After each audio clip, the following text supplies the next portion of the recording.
What does it mean to live? うまくいかない人生でした。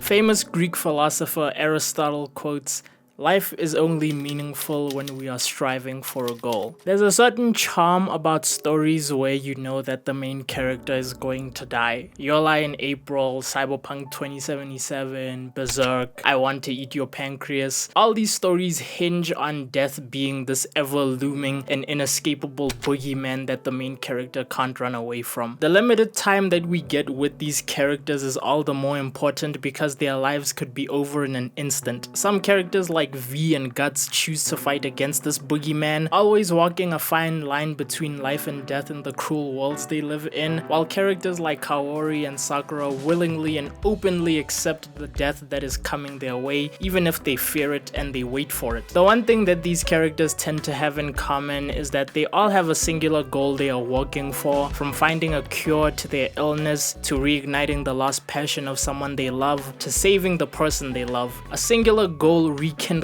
their desire to live, but having that desire also runs the risk of bringing more suffering to them and their loved ones. This little unknown writer that I'm sure none of you guys know, who went by the name Friedrich Nietzsche, once said, "To live is to suffer. To survive is to find meaning in the suffering." What the fuck does any of this have to do with an anime about fishing and why I think it's anime of the year? Just stay with me for like 5 minutes, okay? 5 minutes. Negative Positive Angler is an anime original from Studio Nut that follows Tsunehiro Sasaki, or Hiro for short, a guy who is so bad at everything that he can't even kill himself properly, is a down on his luck college student stuck in debt from borrowing money from these loan sharks because he has a bit of a gambling addiction and invested in Andrew Tate's crypto coins. On the day that he tries to low tier guard himself and fails, he finds mail addressed to him telling him to go to the hospital, already believing that his life was headed down the toilet. The doctor who sent him the letter tells him this. あと2年。このままですと残念ながら。 The doctor tells him he has 2 years to live, and instead of doing something productive like telling his parents that he has a terminal illness, instead of going home and reevaluating his life and how he should spend the next 2 years of his remaining life, he goes to a casino. And honestly, I kind of understand why. His life has been given a countdown that says he won't be around in 2 years, so why not just gamble his life away? The noise from the pachinko slot machines will probably drown out any sadness he's feeling. Maybe the thrill from gambling might actually excite him and make him feel anything besides the dread from the countdown on his life ending. But even he doesn't feel anything from gambling at the casino besides an exhaustion from the day. He tries to go home, but then his loan sharks pull up on him menacingly. Usually in shows where the main character owes the Yakuza or loan sharks money, this is where the main character would get beaten and dumped in an alleyway. But the loan sharks in this series are fucking stupid. Not only do they not tell Hiro that he actually won, but none of them have their eyes on him to notice that he ran away. Now you might think this is stupid, but because these three don't pay attention, we get this moment with Hiro where we actually see him get emotional about his situation. The Yakuza catch up to him and start chasing him again, and while he laments the life he's lived while standing on the railing of a bridge, he falls to his death. このまま異世界に転生しないかな。I hope the fuck not! Hiro is saved by a passing Boda fisherman, and from here, the rest of the anime is about fishing and Hiro learning about fishing. Now you might think this is boring as shit, but there's a certain beauty in this anime that I can't find in other shows. It's comforting, hopeful, yet melancholic at the same time, and while I don't care much for the fishing in this show, it is an important part of the show that serves two purposes, and in order to talk about those two things properly, we need to talk about the main character. 俺なんか助けても何の意味もないよ。は？どうせもう長くは生きていないんで。人がそんな簡単に死んでたまるかよ。つまんねえ冗談言うなよな。A lot of anime I've watched with main characters like this tend to not hook me in or give me a reason to care about the protagonist. Yeah, I might understand and relate to Takemichi from Tokyo Revengers, feeling like a failure in his life, but he's a character that can time travel to fix any of his mistakes in the past. There's a fine line between writing a realistic character with struggles the audience can relate to, and writing a realistic character with struggles that the audience can relate to but can be easily overcome. Hiro doesn't have any special powers that allow him to redo his life or kill anything that isn't a fish, and the way his depression is written never feels like the writers want to make you sad. Rather, they want you to feel like you can actually relate to him on a personal level, because we've all been at a stage in our lives where we feel like everything is pointless and we either question our goals or have none at all because of how lost we feel. Hiro isn't the most well-written representation of depression. Honestly, there are more well-written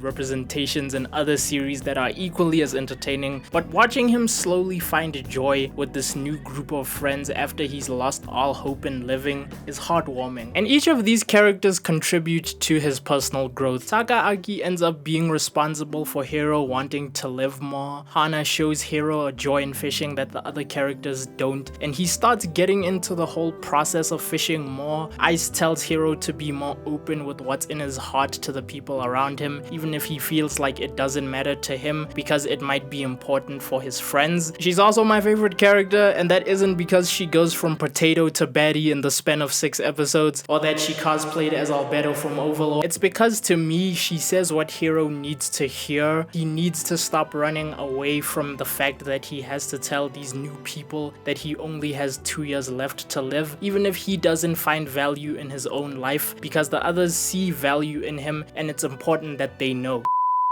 Hey guys, while listening back to this part of the video, I wanted to add a little more reasoning to kind of further my reasoning as to why I like Ice as a character and why I think what she says to Hiro is really important. So in Baldur's Gate 3, yes, I'm talking about Baldur's Gate 3 in a video where I talk about a fishing anime. One of the characters you can pick up in Act 1 of the game, Withers, asks you, the player, a question that popped into my head while editing the audio for this video. Withers asked the question, what is the worth of a single mortal life? And a few responses popped up on screen. Each I felt that anyone can have different interpretations of, but I got a little curious and googled the same question Withers asked the player, and the first result that pops up on screen was a passage from this essay from 2008 called Euthanasia and the Intrinsic Value of Life. And I wanted to read the part that wasn't highlighted, but rather the part that stuck out to me the most because of how it relates to this specific scene between Ice and Hiro in the anime. Quote,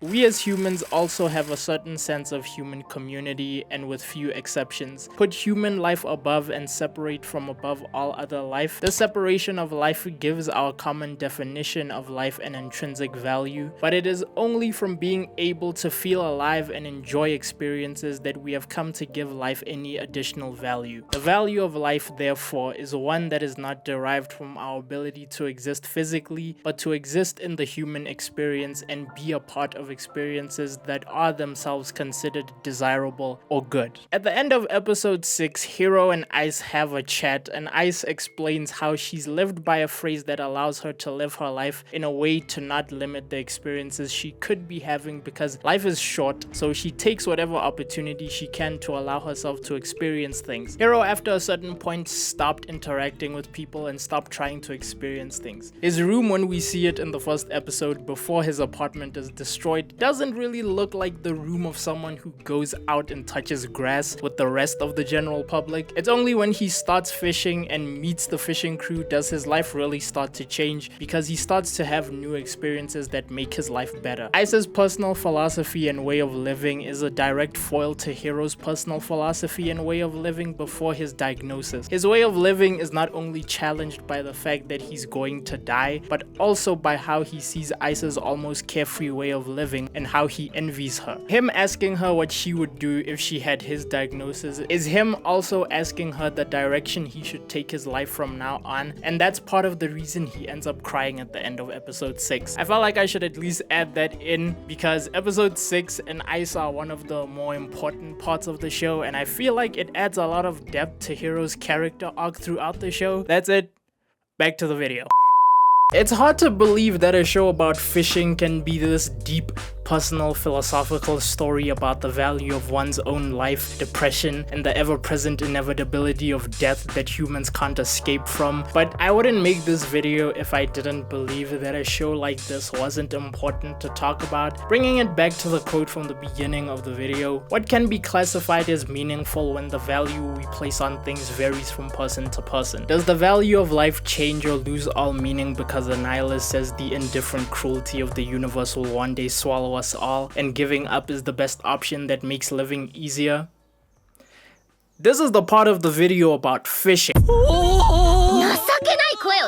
Some people are content with not having a goal to strive for, often tending to enjoy the mundane aspects of life while they wait for the sweet release of death, while others need a goal that pushes them and gives their life meaning. Bringing it back to Nietzsche, Nietzsche's statement to me strengthened Aristotle's view of life being meaningful when we have an inherent goal that pushes us. The suffering we see characters in stories experience is a crucial part of their lives, and the things they do in the story can add meaning to their lives in both the best way and the worst way. Thorfinn's suffering in the prologue of Vinland Saga results in him striving to become a better person and create a home for people who wish to escape the horrors of war. Kaneki's suffering throughout Tokyo Ghoul results in him choosing to live for the sake of his loved ones, specifically Toka, and Griffith's suffering causes him to sacrifice the people who cared about him the most to attain a new body, and this suffering is all in pursuit of chasing a goal, to create a home, to live for another, to achieve your dream. In Postive Angler, Hero doesn't really have a goal when we first see him. He's depressed and defeated because he feels like his life has gone absolutely nowhere. Getting told that he only has 2 years left on his life doesn't help because it only motivates him to care even less about himself. It's only after he meets the rest of the crew that his life fully resets, and the 4 episodes worth of trying fishing and failing at really getting the appeal does he start to really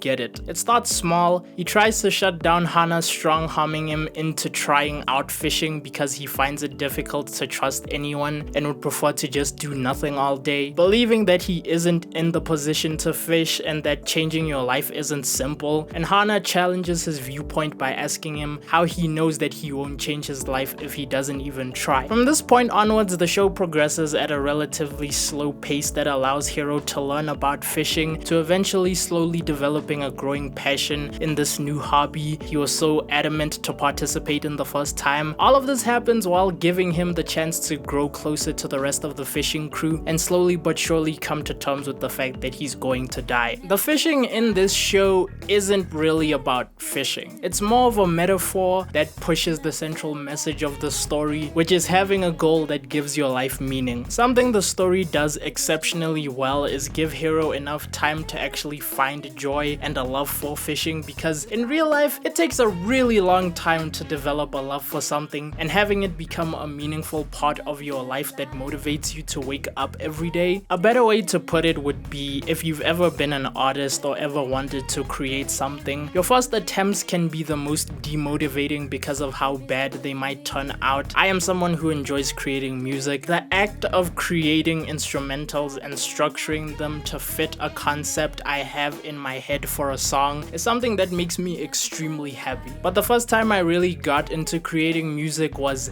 terrible. There is a large gap between when I started making music to when I stopped, to eventually starting again and eventually falling in love with it. Creating music changed my life. It motivated me to do something, and eventually the act of creating things is what gave my life meaning. If I had never given creating music a chance again, I'd probably be just like Hero, wasting away in my room, dejected and defeated by the unrelenting cruelty of the world, waiting for death to one day take me. When doing research for this video, I found out that the person who did the screen composition, aka the writer for this anime, Tomohiro Suzuki, also worked on Freerun Beyond Journey's End. And you can feel a bit of the Freerun influence in the writing, the way the story is paced. I'm not saying that the characters in Postive Angler are as deep as the characters in Freerun, and I'm not saying that the story is as deep as Freerun's, far from it, but the pacing and writing of this show allows it to tell a really beautiful story about someone learning to enjoy living with the time he has left to spend despair, a beautiful story about the joys and hurdles that come with exploring a new passion, and a story about forming bonds, and a story about learning to live in the moment.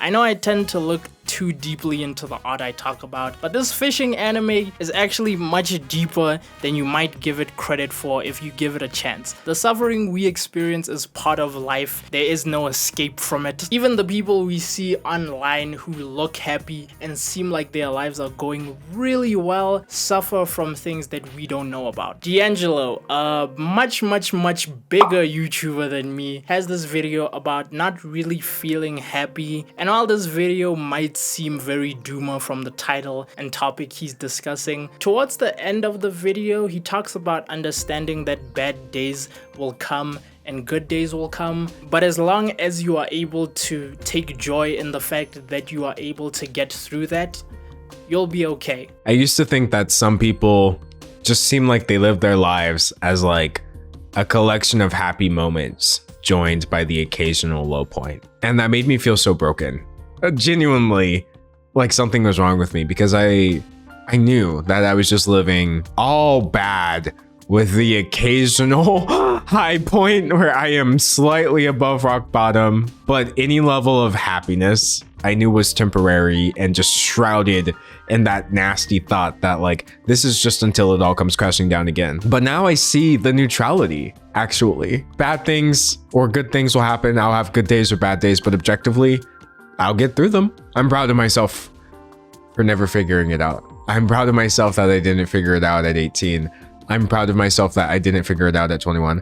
And I'm proud of myself for recently realizing, there was nothing to figure out. The fact that I never figured it out and just persisted in spite of all of that is pretty amazing when you really think about it. I'm not saying you should start fishing to find meaning in your life if you feel like your life isn't going anywhere. I'm not even asking you to pick up a new hobby. Sometimes the act of living itself can be more meaningful than doing anything. So take joy in the fact that you are alive. Enjoy the time that you have on this earth, because one day you won't be here. And to the people who, much like Hero, feel like it isn't easy to change your life if you try something new, remember, how do you know it won't change your life when you haven't even tried it? This video is still about fishing, and that is the video. This took a lot longer to come out than I expected, but it's because I've been just busy the last month just trying to figure stuff out. You know, I'm just really going through a lot at the moment, and I'm just trying to like put myself in a better mental position, like more like figure out my mental health and understand myself more, and try to figure out why I feel so shitty, or I've been feeling so shitty. It's a seasonal depression. That's why I haven't been able to make a video on any seasonal anime this month. But if you stuck around to the end, thank you for watching. I always appreciate it. Subscribe if you haven't. Please tell me if you've been watching Negative Positive Angler. Tell me if you like any of the characters, who your favorite character is and why. And yeah. Don't know when the next video is gonna come out though, so don't expect it soon, but it will come out eventually. Hopefully. Oh, I'm so bad at this YouTube thing.